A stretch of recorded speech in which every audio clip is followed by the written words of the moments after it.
todos bienvenidos a este estudio que estamos llevando ustedes. Como ya saben, estamos en el Sermón del Monte.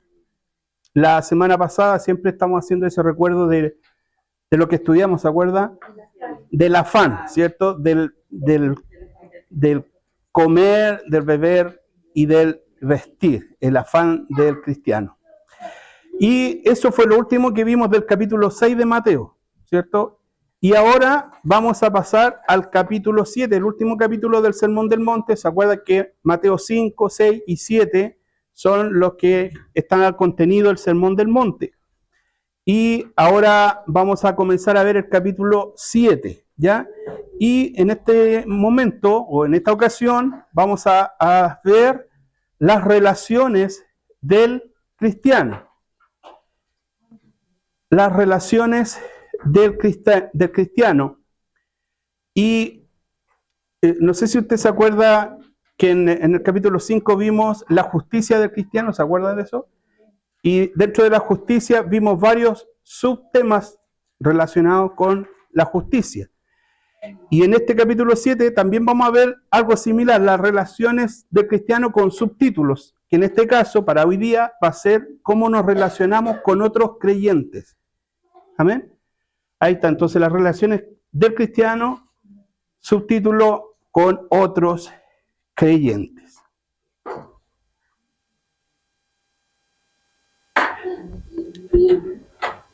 Y el texto que vamos a analizar en este día es Mateo capítulo 7, verso 1 al 6. Mateo capítulo 7, versículos 1 al 6. Y que dice así en el nombre del Señor: no juzguéis para que no seáis juzgados, porque con el juicio con que juzgáis, seréis juzgados, y con la medida con que medís, os será medido. Pregunta: ¿y por qué miras la paja que está en el ojo de tu hermano y no echas de ver la viga que está en tu propio ojo? Otra pregunta: ¿o cómo dirás a tu hermano, déjame sacar la paja de tu ojo, y he aquí la viga en el ojo tuyo? Hipócrita, saca primero la viga de tu propio ojo, y entonces verás bien para sacar la paja del ojo de tu hermano. No deis lo santo a los perros, ni echéis vuestras perlas delante de los cerdos, no sea que la pisoteen y se vuelvan y os despedacen. Amén. Es un texto conocido, ¿no? De hecho, este mismo texto lo vimos en otros estudios anteriores, de los textos fuera de contexto. ¿Se acuerdan que un año estudiamos eso de los textos fuera de contexto? Prácticamente vamos a revivir eso que estuvimos estudiando en esa ocasión. Vamos a ver a continuación cosas que nos pasan cotidianamente a nosotros como pueblo de Dios, como cristianos, y son situaciones que se producen dentro de las iglesias. Una de esas es que cuando alguien está en desobediencia, nosotros ¿qué hacemos? Guardamos silencio. ¿Y qué decimos? Internamente decimos, no queremos juzgarlo, ¿cierto? Porque si nosotros estamos viendo a alguien que está haciendo algo malo, que está haciendo algo de desobediencia, que está haciendo algo que va en contra de Dios, nosotros nos decimos para nosotros, como dice el texto, no debemos juzgar, ¿cierto? Para que no seamos juzgados. Entonces, lo que pasa es que, como dice ahí, cuando alguien está en desobediencia, guardamos silencio porque no queremos, entre comillas, juzgarlo. Otra situación que ocurre es que, al revés, si yo estoy haciendo algo malo y alguien viene a mí a exhortarme o a reprenderme sobre algo que estoy haciendo mal, yo le voy a responder, ¿cierto? Hermano, oiga hermano, la palabra de Dios dice que no debemos juzgar, usted no me debe juzgar a mí, porque Mateo 7:1 dice que no debemos juzgar para no ser juzgados. Y la tercera, y le voy a dar tiempo para que después también usted lo anote con tranquilidad, una persona similar a la número 1, que está mal, está haciendo algo malo, nosotros decimos internamente para nosotros, decimos, ¿quién soy yo para juzgarlo? Solo Dios puede juzgar. Le voy a dar ahí tiempo para que anote esa situación y pueden haber más. Pero estas son las más recurrentes. Podríamos resumir esto, no sé si le suena algo habitual esto, ¿no? Que puede de repente pasar, ¿no es cierto? Cuando una persona está haciendo algo malo, nosotros nos restamos de decirle algo, ¿cierto? Porque decimos, ¿quién soy yo para juzgarlo? ¿Cierto? Que él se la arregle con Dios, la salvación es personal y todas esas cosas, nosotros como que nos restamos o decimos, nada, que el pastor hable con esa persona. O que los líderes de la iglesia hablen con esa persona, yo no tengo nada que andarme metiendo. Así decimos nosotros, ¿cierto? Y al revés, cuando yo estoy haciendo algo malo y alguien me viene como a juzgar, ¿ya? Yo le digo, ay, ¿usted qué tiene que andarse metiendo, cierto? Él, pues el santo. Ella, la santa. Ay, ¿acaso usted no hace cosas malas? Así nos defendemos nosotros, ¿cierto? Si todos somos pecadores, todos hacemos cosas malas, ¿qué me viene a reprender a mí o a decir? Y si yo le dijera las cosas que yo sé de usted, y así nosotros, así nos entendemos, ¿no? Entonces, ¿qué es lo que hace eso? Que uno dice, ya entonces, ¿sabes qué mejor? No me meto, no le digo nada, que haga lo que quiera, ¿ya? Entonces, cuando nosotros vemos que la palabra de Dios dice, no juzgáis para no ser juzgados, podemos interpretarlo de esa forma. Ahora, vamos a ver algunas definiciones de la palabra, por ejemplo, juicio. ¿Qué es un juicio? La palabra juicio significa facultad para distinguir el bien del mal y o lo verdadero de lo falso. Juicio significa facultad para distinguir el bien del mal y lo verdadero de lo falso. Y la palabra juzgar significa formarnos un juicio, de la primera palabra, es decir, juicio significa facultad para distinguir entre el bien y el mal. Y juicio o juzgar es que nosotros mismos podemos hacernos una opinión o un juicio sobre una persona o sobre una cosa o sobre una situación. Juzgar, el hecho de juzgar, nosotros a cada instante estamos juzgando. No necesariamente con gente externa. Yo mismo, por ejemplo, si usted se pone una ropa, ¿cierto? Se mira al espejo y usted dice, como que, o puede decir, oh, estoy matando aquí. No, si salgo con esto, estoy abusando ya con esto. ¿Cierto? Uno juzga, porque él dice formarse un juicio, una opinión sobre una persona o sobre una cosa. Usted hace la comida, me quedó salada. Está juzgando, está diciendo o quedó bien o quedó mal en muchas cosas. Muchas cosas nosotros juzgamos, pero es que nosotros le tenemos como un aspecto negativo a la palabra juzgar, ¿cierto? Pero juzgar es simplemente decir, esto está bien o esto está mal. O usted está aquí, por ejemplo, usted me ve a mí y me dice, no sé, no le viene la camisa, y usted se lo guarda, no lo opina, pero está haciendo juicio constantemente de distintas cosas, en lo secular, en lo afuera, en lo político, en lo social, en la familia, en la casa, siempre estamos juzgando, siempre. Es una condición nuestra el poder distinguir entre una cosa y otra, o entre lo bueno o lo malo. Cuando somos papás, a los niños, ¿cierto? Tenemos esa facultad de decirle al niño, no, esto estuvo mal lo que hiciste, o qué bueno que hiciste esto, aquí te felicito, hijo, y estamos constantemente juzgando. Entonces, tenemos que un poco perderle el temor a esa palabra, el de juzgar o hacer juicio, ¿ya? Porque obviamente la palabra juicio o juzgar la asociamos con los tribunales de justicia, ¿cierto? Que ellos imparten juicio, pero estamos hablando de cosas ya de violación de ley y cosas así. Pero en nuestro entorno constantemente estamos emitiendo un juicio o estamos juzgando las cosas, ¿cierto? Algo que te pareció bien, otra cosa no te pareció muy bien, y estamos constantemente haciendo esa diferencia. Ahora, respecto de lo que Cristo está hablando, acerca de juzgar a un hermano, nos está refiriendo a que nosotros lo desacreditemos, que murmuremos, que hablemos por la espalda, que hablemos cosas que no son, cosas que son mentiras, que no nos contan, que nos contaron, que nos enteramos, que supimos. Esas cosas realmente ya no están dentro del ámbito de lo que es juzgar como lo está hablando nuestro Señor. No es hacer escarnio público de una persona, eso no es juzgar, ¿no?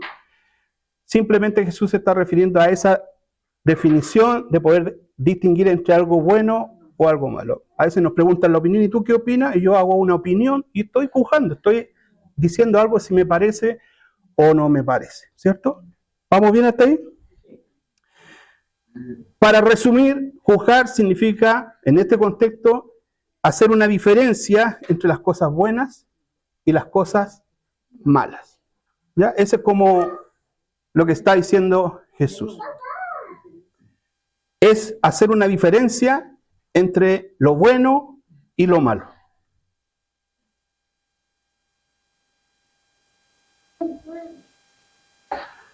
Es poder diferenciar o hacer una diferencia entre lo bueno y lo malo. Ahora, en este contexto nuestro cristiano, bíblico, nuestro juicio tiene que ser llevado a la palabra de Dios. ¿Ya? Es decir, yo no puedo andar por ahí juzgando cosas según lo que a mí se me ocurre, lo que yo opino, lo que aprendí, lo que me dijeron, sino que nuestro juicio tiene que ser llevado y contrastado con lo que la palabra de Dios dice. ¿Ya? Y en ese contexto vamos a avanzar en este estudio. Ahora, la pregunta es, Jesús nos está diciendo, ¿debemos juzgar o no debemos juzgar? Porque Él dice, no juzguéis, para que no seáis juzgados. ¿Qué cree usted?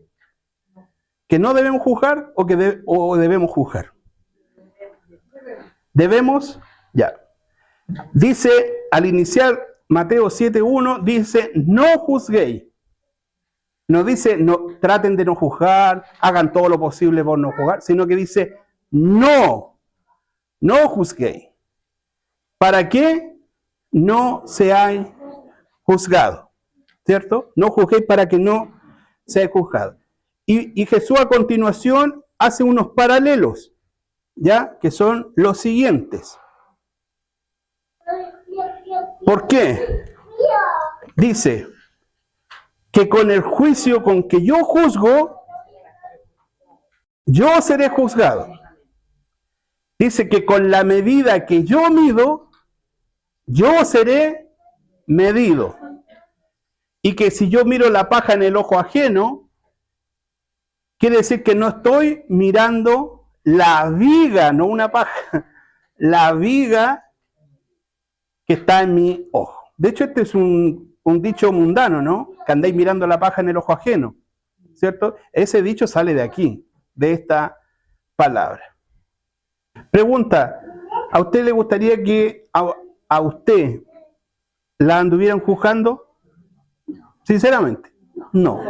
Que la anden midiendo en el sentido que anden, mire, que está aquí, que hizo esto, que, como lo que el Señor dice, ¿a alguien le gustaría andar en boca de todos que lo anden midiendo? No, ¿cierto?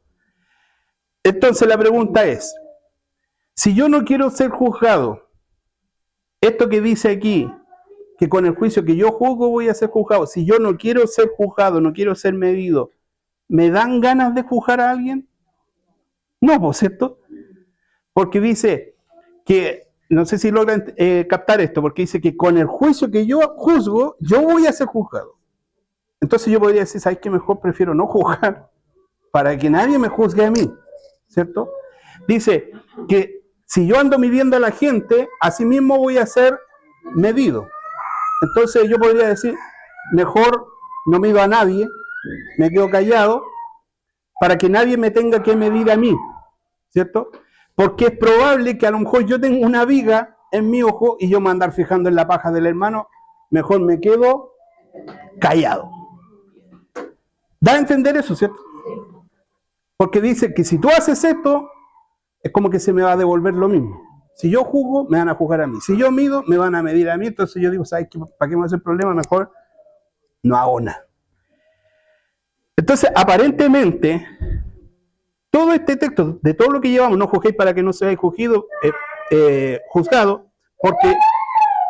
porque con el juicio que yo juzgo voy a ser juzgado, con la medida que yo mido voy a ser medido. Es como que me está diciendo, ¿sabes qué? No te metáis en problemas. No hagas nada.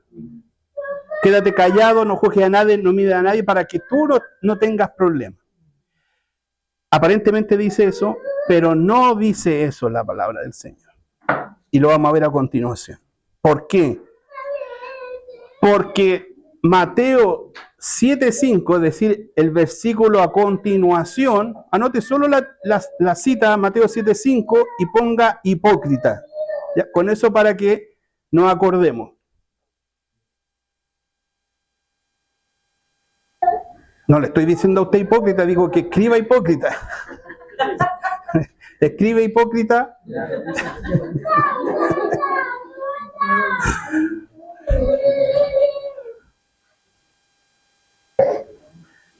Aquí está la base de la explicación de lo que Jesús está diciendo. Dice, Mateo 7.5, parte diciendo Jesús, ¿qué dice lo primero? Hipócrita, ¿cierto? Dice, saca primero la viga de tu propio ojo, y entonces verás bien para sacar la paja del ojo de tu hermano. Entonces, Jesús no está prohibiendo juzgar, ¿cierto? Porque efectivamente dice, y entonces, mire, ponga atención a esto, porque dice Jesús, entonces verás bien para sacar la paja del ojo. Jesús está diciendo que debemos sacar la paja del ojo del hermano.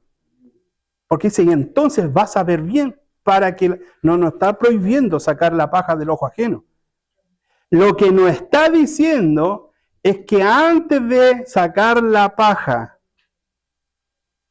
de tu hermano, primero tienes que sacarte la mansaviga que tiene en el ojo.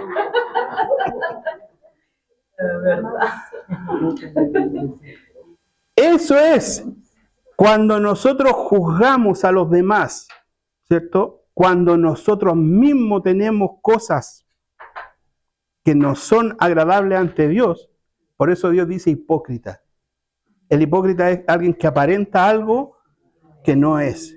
Y yo ando arreglando a todo el mundo cuando yo mismo tengo muchas cosas que arreglar. Entonces, Jesús no nos prohíbe, anote esto, no nos prohíbe juzgar.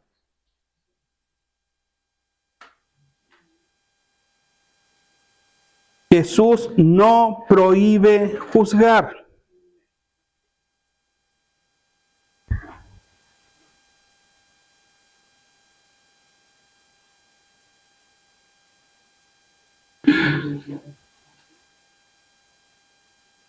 Lo que Él pide, si quieres esto lo anota también, lo que Él pide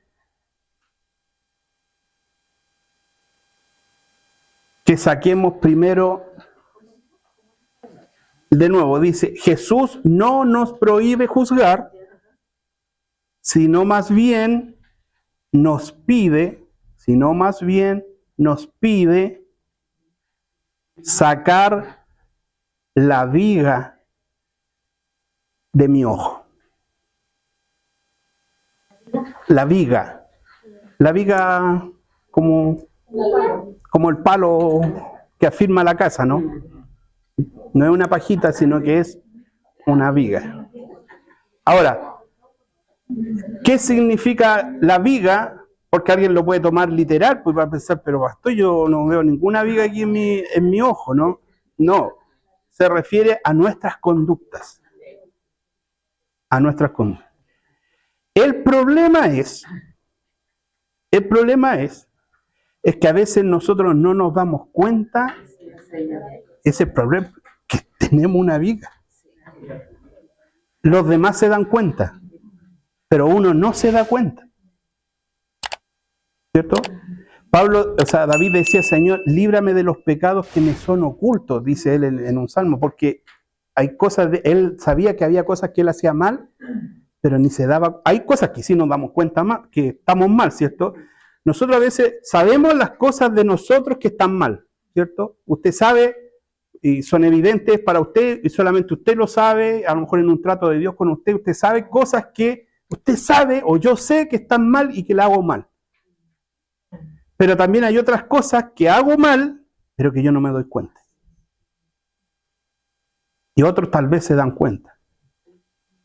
Eso es lo peor. Por eso Jesús dice, hipócrita, saca primero la viga de tu ojo, para que después tú andes juzgando a los demás. Pero el consejo de Jesús, el consejo de nuestro Señor, es que efectivamente nosotros tenemos la obligación de sacar la paja del ojo ajeno. El problema, como decía Jesús a los que fueron a apedrear a la mujer, que le dijo a los hombres, el que esté libre de pecado, que tire la primera. Y ahí quedamos, hermanos, atados nosotros, quedamos realmente porque siempre va a haber algo que nos va a reprender. Y eso como que nos ata, ¿cierto? Y a lo mejor estoy viendo algo que el hermano está haciendo mal y me gustaría ir a decírselo, pero es que yo también tengo mis yayitas, decimos nosotros, ¿cierto? Y si le digo algo, yo sé que esta persona me va a tirar de vuelta. Y ahí está el problema, hermano. Por eso somos débiles, flaqueamos como cristianos, porque no somos el pueblo que Cristo quiere que nosotros seamos. Y es difícil, es difícil. Amén. Ahora, vamos a ir a ver una cita acerca de esto, de juzgar, ¿ya? Que está ahí en 1 Corintios, anote solo la cita, 1 Corintios, capítulo 5, verso 9 al 13, no sé si alguien me ayuda a leer esto que está acá, que tenga buena vista, está en la Nueva Traducción Viviente. Cuando les escribí anteriormente les dije que no se relacionaran con personas que se entregan al pecado sexual, pero no me refería a los incrédulos que se entregan al pecado sexual, o son avaros o estafadores, o rinden cultos a ídolos. Uno tendría que salir de este mundo para evitar gente como esa. Lo que quise decir es, no se relacionen con ninguno que afirma ser creyente y aún así se entrega al pecado sexual, o es avaro, o rinde culto a ídolos, o insulta, o es borracho, o estafador. Ni siquiera coman con esa gente. No es mi deber juzgar a los de afuera, pero sí es responsabilidad de ustedes juzgar a los que son de la iglesia y están en pecado.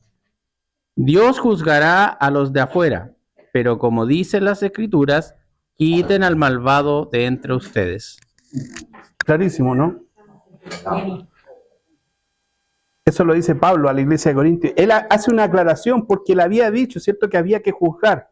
Y él viene aquí y dice, les voy a hacer una aclaración. Cuando yo dije esto que había que juzgar, no me refería a las personas que son incrédulas, dice ahí, ¿cierto? Lo que está en rojito arriba. Porque allá dice, se entregan a los pecados sexuales, son avaros, son estafadores, y dice, tendría que salir de este mundo para evitar gente como esa. Nosotros estamos rodeados con ese tipo de gente. Dice, lo que quise decir, y aquí Pablo lo va a aclarar, es que no se relacionen con algunos que afirman ser, o sea, que son de la iglesia, ¿cierto? Que son creyentes. Y aún así se entregan al pecado sexual, a ser avaros, a ser estafadores, a ser, en fin, todo lo que no. Ni siquiera coman con esa gente, dice. Ponga atención a esto. No es mi deber juzgar a los de afuera, a los incrédulos. Nosotros no estamos llamados a juzgar a los incrédulos. Pero sí es responsabilidad de ustedes, es decir, de la iglesia, juzgar a los que son de la iglesia y están en pecado. Dice que Dios juzgará a los de afuera. Pero como dice la Escritura, quiten al malvado. Entonces, Nosotros no estamos llamados a juzgar a los de afuera, a los incrédulos. La iglesia no va a juzgar a eso. Dios dice que Dios se encarga de ello. Pero dice, pero nosotros internamente sí debemos juzgar a los que afirman ser creyentes y que no lo son. ¡Wow! Entonces Pablo nos dice que sí, efectivamente, la responsabilidad de la iglesia es juzgar a los que están adentro de la iglesia. Nosotros debemos juzgarlo. Vemos a alguien que está así, obviamente porque hay pecados que nadie se da cuenta, ¿no? Lo hace cada cual en su vida privada y a la iglesia es como transparente, no se da cuenta, pero a veces hay situaciones que sí se saben, y ahí lo que dice Pablo es que nosotros debemos juzgar eso. ¿Y qué quiere decir juzgar? Es decir, mira, ¿sabes qué? Lo que tú estás haciendo está mal. Está mal. No puedes seguir así. Vamos a ver más adelante cómo debemos tratar eso. Cómo hay que hacerlo cuando se presentan problemas de ese tipo. ¿Ya? Porque la palabra es sabia y también nos da cómo hacer eso, cómo poder solucionar ese tipo de problemas que se pueden producir dentro de la iglesia. Entonces, en esto podemos decir, Dios va a juzgar a los incrédulos, pero nosotros estamos llamados a juzgar a los de la iglesia. Así que vamos a empezar hoy mismo. La hermana Ruth.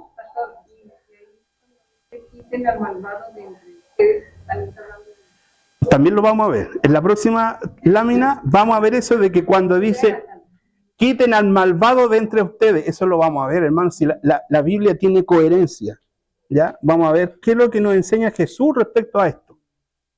Porque como que dice, ya, pero ¿cómo lo hacemos? Pero la Biblia es sabia y nos va a decir cómo hay que hacerlo. Y para allá vamos, hermano. ¿Ya? Ahora, nombra ahí varios pecados, ¿cierto? Pecado sexual, avaro, rinde culto a los ídolos, insulta, es borracho o estafador, ¿cierto? Pero podemos incluir muchos más, que es ladrón, no sé, en fin, mentiroso, ¿cierto? O sea, hay muchas cosas que nosotros podríamos agregar a esa lista de pecados. Entonces, atendiendo a lo que me preguntaba la hermana Ruth, ¿cómo debemos hacerlo? Y Mateo 18, 15 al 17, da la respuesta. Mateo 18, anote solo la cita. Si quiere ahí, coloque, porque va a quedar la cita sola y de qué se trata esta cita, póngale al lado cómo juzgar a un hermano dentro de la iglesia. Póngale que en esa cita, cómo juzgar a un hermano dentro de la iglesia o dentro de la congregación, etc. Y aquí vamos a ver algo, hermano, creo que alguna vez lo dije en una predicación. Porque nosotros culturalmente, como cultura de iglesia, tenemos la idea de que cuando hay un problema, por ejemplo, entre dos personas, el pastor es el que tiene que arreglar el problema. Y Jesús no dice eso. No dice eso. Jesús no dice que el pastor tiene que arreglar todos los problemas y aquí lo vamos a ver. ¿Por qué? Dice, por tanto, si tu hermano peca contra ti, es decir, que tú estás viendo que está haciendo algo malo, dice, ve y repréndele. Esa reprensión quiere decir que ir a decirle que lo que está haciendo está mal. Ese es reprender, es como cuando el papá o la mamá reprende al hijo, ¿cierto? Lo reprende porque hizo algo malo. Dice, y aquí nos da toda la fórmula o el método o la receta de cómo hay que hacerlo. Dice, si tu hermano peca contra ti, ve y repréndele, ¿cómo? Estando tú y él solo. Aquí el pastor no figura por ningún lado. ¿Cierto? O ve al pastor ahí. Anda tú y habla con ese hermano.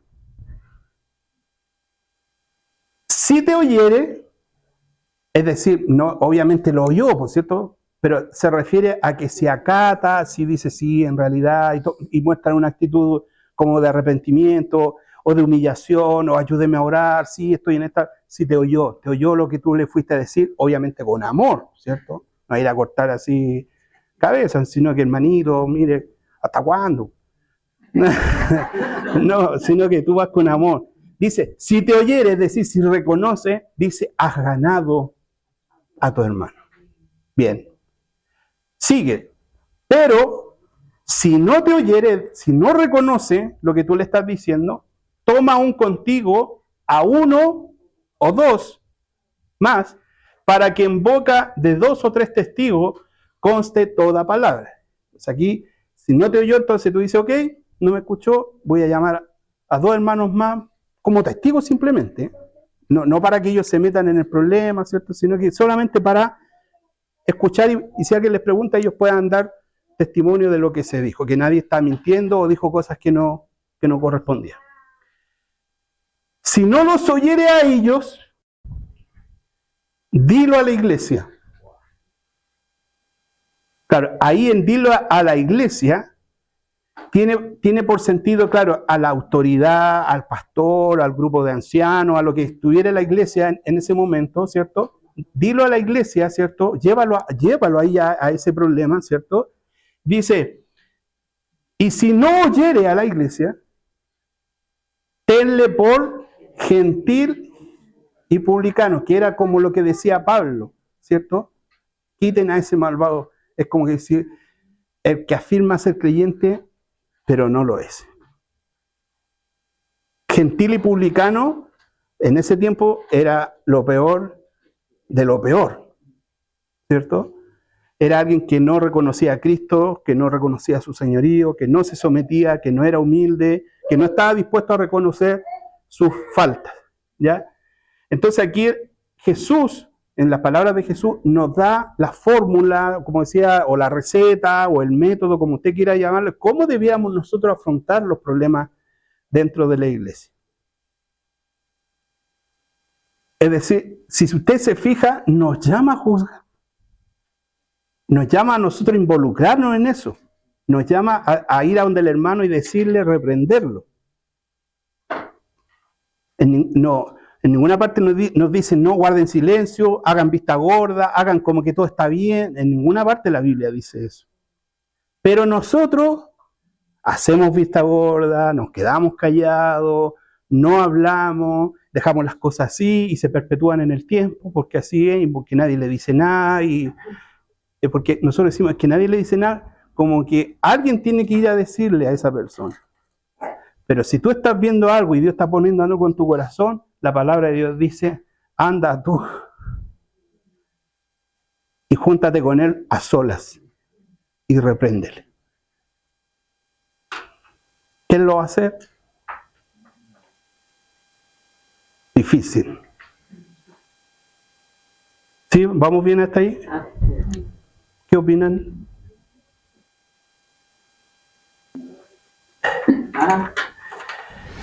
Entonces, ese reprender tiene el contexto de juzgar a alguien, pero en el buen sentido de la palabra, porque cuando nosotros decimos andáis juzgando, porque como que andamos hablando mal, andamos murmurando de la persona por detrás, no. El juzgar siempre va a ser en santidad, en justicia, con amor de Cristo, con el ánimo de arreglar el problema, no de ofender a alguien y decirle unas cuantas verdades y darse la vuelta y caerse contento porque se los dije y ¿qué?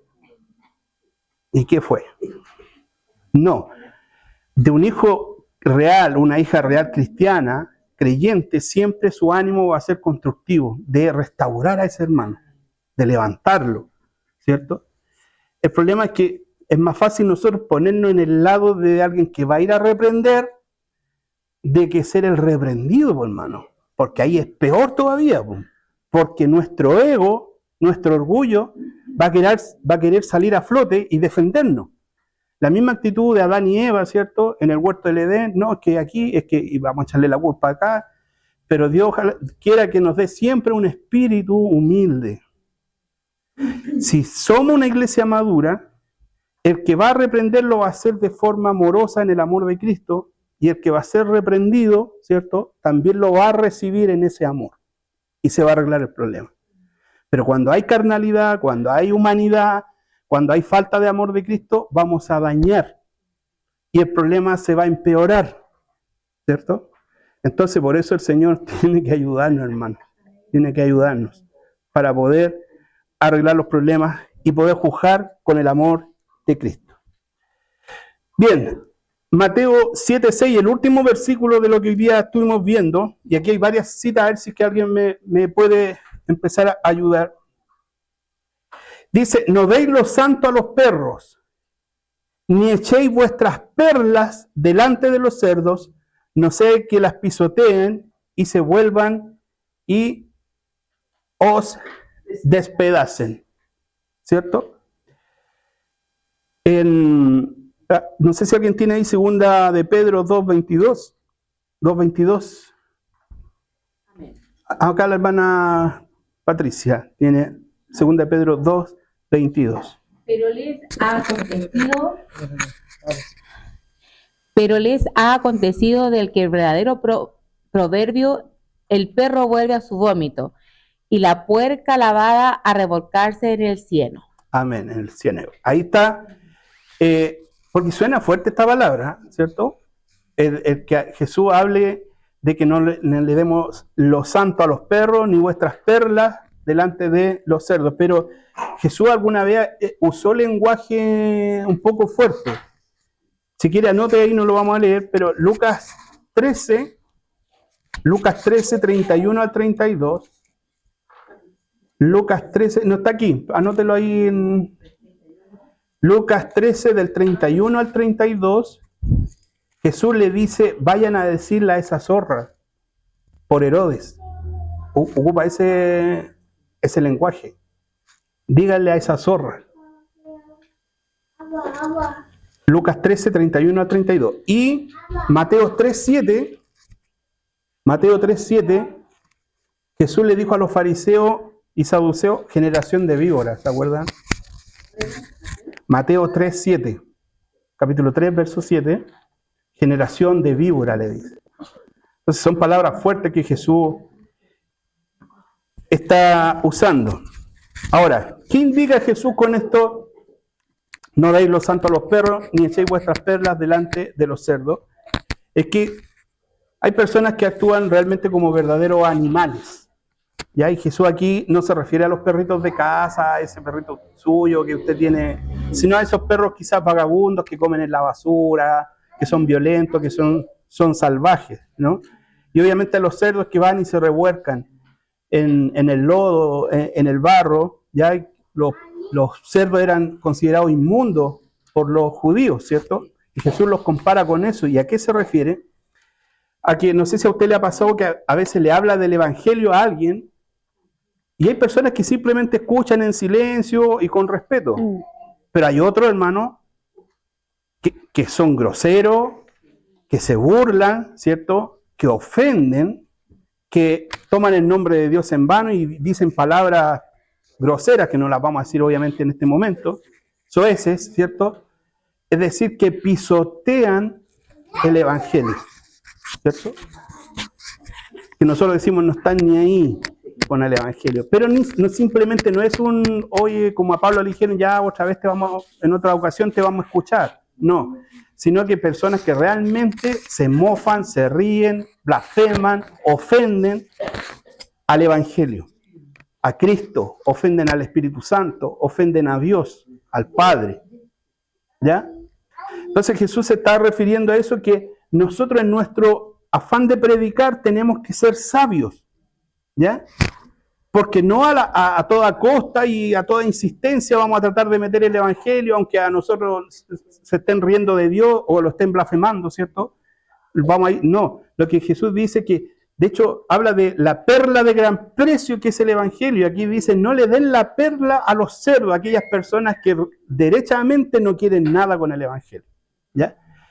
Quizá uno con predicar una vez, decir el mensaje y Dios se encargará si más adelante hace una obra en esa persona.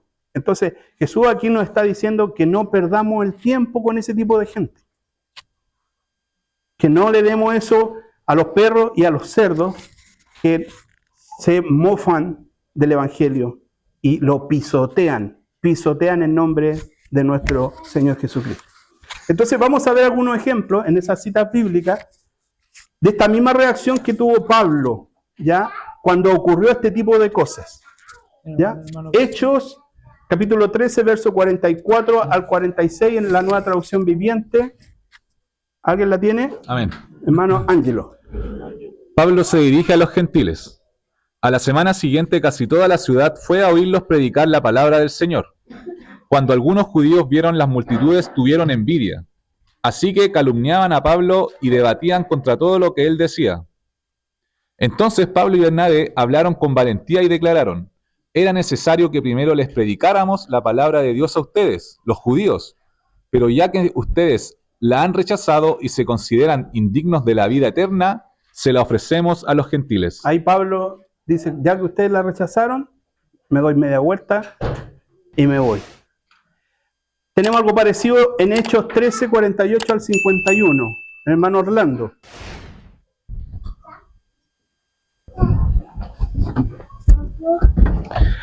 Cuando los gentiles oyeron esto, se alegraron y le dieron las gracias al Señor por su mensaje, y todos los que fueron elegidos para la vida eterna se convirtieron en creyentes. Así que el mensaje del Señor se extendió por toda esa región. Luego los judíos provocaron a las mujeres religiosas influyentes y a los líderes de la ciudad, e incitaron a una turba contra Pablo y Bernabé, y los echaron de la ciudad. Así que ellos se sacudieron el polvo de sus pies en señal de rechazo y se dirigieron a la ciudad de Iconio. Amén. Ahí también los rechazaron y dice que se sacudieron el polvo de los pies, media vuelta y se fueron. No siguieron, no, es que Cristo lo ama, que el Señor... No, los rechazaron abiertamente y se dieron vuelta y se fueron. Y el último, Hechos 18:6, hermano Matías. Pero cuando ellos se pusieron y lo insultaron, Pablo se sacudió el polvo de su ropa y le dijo: la sangre de usted está sobre sus propias cabezas. Yo soy inocente, de ahora en adelante iré a predicar a los gentiles. Ahí está. También lo mismo, se dio vuelta, se sacudió el pie y sobre sus propias cabezas descansa la sangre del juicio que viene sobre ustedes mismos. No insistió, no siguió ahí que el amor de Cristo, simplemente él predicó. Cuando hubo rechazo, se dio la media vuelta y se fue. Entonces este verso acerca de no demos los santos a los perros, no sé si a usted alguna vez le ha pasado de encontrarse con alguien que hasta usted lo insulta, ¿cierto? No insistamos, no hay que insistir con esas personas que rechazan abiertamente el evangelio, ¿cierto?